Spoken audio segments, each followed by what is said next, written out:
बिहार की जनता इतना संवेदनहीन नहीं है कि ऐसे कर्म करने वाले आदमी को लोग माफ कर दें। एक तो चोरी शब्द असंवैधानिक है, संविधान का किताब लेकर के वो फिरते हैं और अपने असंवैधानिक बात करते हैं। केंद्रीय मंत्री जीतन राम मांझी ने विपक्ष की वोटर अधिकार यात्रा पर करारा हमला बोला है।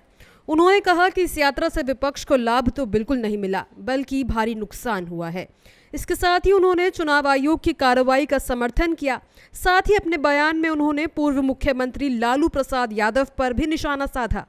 वहीं मांझी ने विपक्ष के अंदरूनी मतभेदों पर भी टिप्पणी की। सुनिए इस वीडियो में उन्होंने क्या कुछ कहा। देखिए, अधिकार यात्रा नाम करके तो लोग दिए हैं, लेकिन इतना घृणित काम ये लोग कर गए हैं जिसकी कल्पना हम लोग नहीं कर सकते थे। और ये लोग लाभ उठाना चाह रहे थे। मैं तो समझता हूँ कि इस अधिकार यात्रा से इन लोगों को घाटा ही हुआ है, इसलिए कि जिस यात्रा में प्रधानमंत्री के माँ को लोग गाली दिया, गाली सुनवाया और उस पर कोई कम से कम खेद भी व्यक्त करना चाहिए था, व्यक्त नहीं किया, तो इससे उनको क्या लाभ मिलेगा। बिहार की जनता इतना संवेदनहीन नहीं है कि ऐसे कर्म करने वाले आदमी को लोग माफ कर दें। पहली बात तो ये हुई। दूसरी बात है, यात्रा का क्या मकसद है। अधिकार यात्रा की बात लोग कर रहे हैं, खास करके जो SIR हो रहा है और जो इलेक्शन कमीशन जो मतदाता सूची का पुनरीक्षण कर रही है, उसके बारे में विशेष करके इनका कहना है कि वोट की चोरी हो रही है। एक तो चोरी शब्द असंवैधानिक है, संविधान का किताब लेकर के वो फिरते हैं और अपने असंवैधानिक बात करते हैं। तो क्या चोरी हो रही है?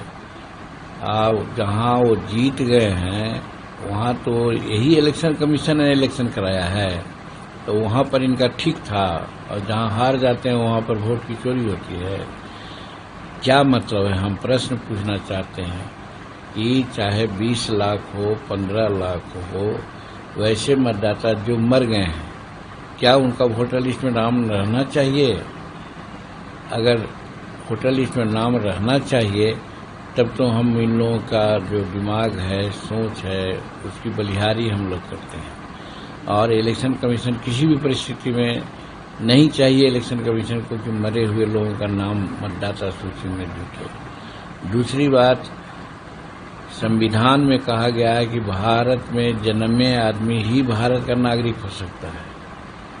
तो बहुत से ऐसे लोग हैं नागरिक जिनका अता पता कुछ नहीं है, तो वैसे लोगों को नागरिक यहाँ नागरिकता मिलनी चाहिए। अगर है तो उसको कटना चाहिए कि नहीं कटना चाहिए, यही तो इलेक्शन कमीशन कर रही है।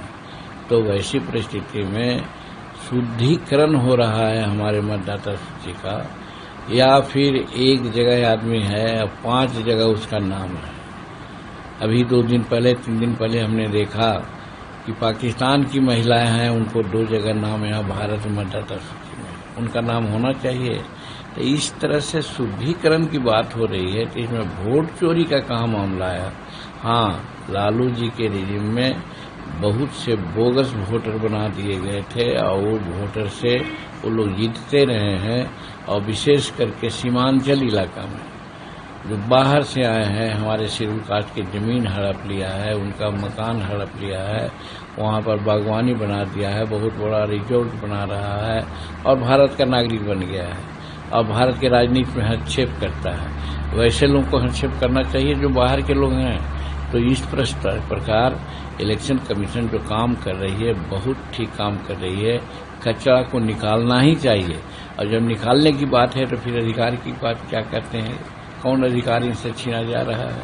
तो इसलिए जो भी ये कर रहे हैं निरर्थक काम कर रहे हैं। और एक बात और है, अब तो आपस में इन लोगों की लड़ाई सामने आ गई। तेजस्वी जी ने तो कह दिया भाई कि राहुल जी भारत के प्रधानमंत्री होंगे, लेकिन राहुल जी ने तो नहीं कहा कि तेजस्वी जी बिहार के मुख्यमंत्री होंगे। तो लड़ाई तो सामने है। इन लोगों का भी जो अधिकार यात्रा हो सब टाइम फीस हो गया। इस वीडियो में फिलहाल इतना ही। इसको लेकर आपकी क्या राय है, कमेंट बॉक्स में जरूर शेयर करें।